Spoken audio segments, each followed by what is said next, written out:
So, in the spirit of Rogation Sunday, spirit of spring, the blessing of the earth, I'm very struck by this bit from the gospel where Jesus says, "Take up your mat." Take up your mat. Now, there's someone who has a chronic ailment, and he's lying on a mat, and Jesus comes, and you could imagine Jesus saying, "Stand up." But why does he say, "Take up your mat"? Unless, maybe Jesus is saying, if you leave that there, someone else is going to have to deal with it. Pick up your mess. Maybe what we have here is chapter and verse proof that Jesus is not happy when you litter. I'm being silly. But seriously, maybe Jesus would be happier if we dealt with some of the problems that we create. Right? We have so far to go in such short time to get there. Just the other day I was in Lowe's, and the first thing I saw upon entering was this giant end cap display with all the poisons that you can put in your lawn to kill bugs. Did you know that bugs are already dying off because of our poisons? And did you know that this is not a good thing? Here we are in need of a total paradigm change of how we live with the earth.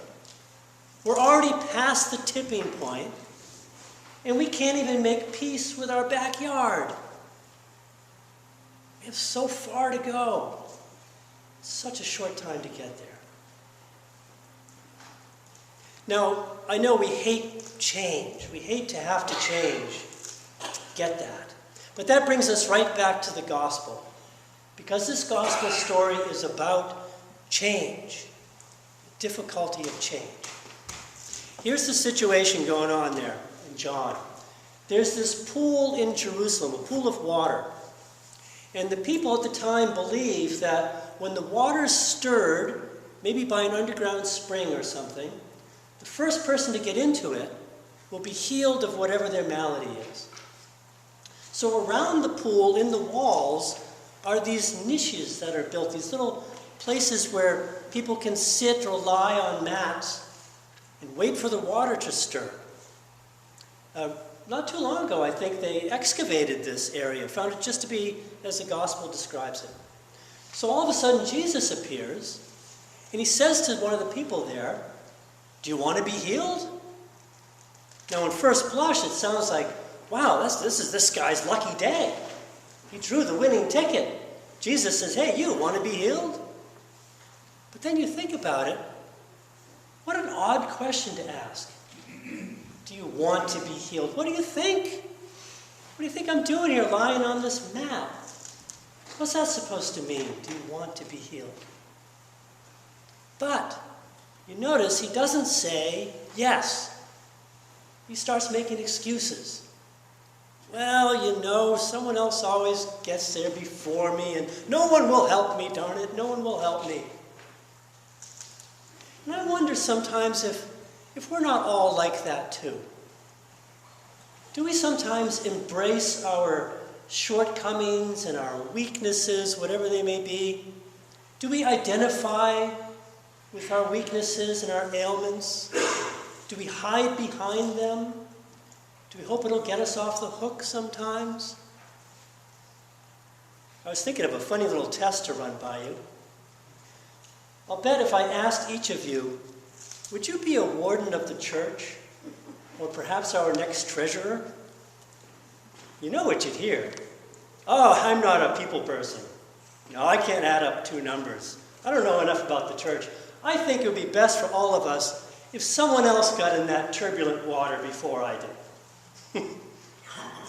You know what I'm saying, right? This guy has been laid up for 38 years. What might it cost him to be made well again? What kind of profound change is that going to demand in his life? won't it entail some grief, some grieving? He has to give up everything that's been so familiar for so long. It might even entail some new responsibilities. Stand up and walk. Oh, and while you're up, there's a few things you can get for me. Either way, despite the complaints or whatever misgivings he may have, he is healed immediately. So maybe the message that Jesus is bringing us here is, it's not just about you, buddy. I'm changing the whole paradigm. Jesus says, I've come to announce a new paradigm. Paradigm just means the way that we do things, right? The way we're used to doing things. That's a paradigm. And it's very, very difficult to change how we're used to doing things. Jesus comes on the scene here and everywhere throughout the Gospels and says the paradigm is already changed. It's already changed. Get on board. The kingdom of God is near. Change your hearts, change your minds. Believe in the good news. It's funny in our culture how we honor and celebrate a kind of stubbornness. For example, give me liberty or give me death. That's a heroic stubbornness, right? Or in the church, the foundation of the church is built on the blood of the martyrs. Those stubborn people that refuse to bend, we owe them everything. Is that really what the whole gospel of Jesus Christ is about? Jesus, who said, the children of Israel are supposed to go in first, but everyone else is getting in the kingdom ahead of them, because they at least know a good paradigm change when they see it. Everything's changing. First will be last. The lowly will inherit. It's changing, and that's good news. It's good news. Even how we do church is always changing. And it's spirit-led change. Look at this vision in Revelation. The new Jerusalem comes down out of heaven from God. And the first thing you notice is what's lacking. There's no temple. There's no institutional religion in it. There's no institutional church. How's that supposed to work? I don't know. Let's find out. Just the light of God and the tree of life with the leaves that heal the nations. Jesus has never been about what was great and let's go backwards. He's always about imagining what can be. And let's move forward. There's a lot of hard work ahead of us. God's already in it, waiting for us to get on board.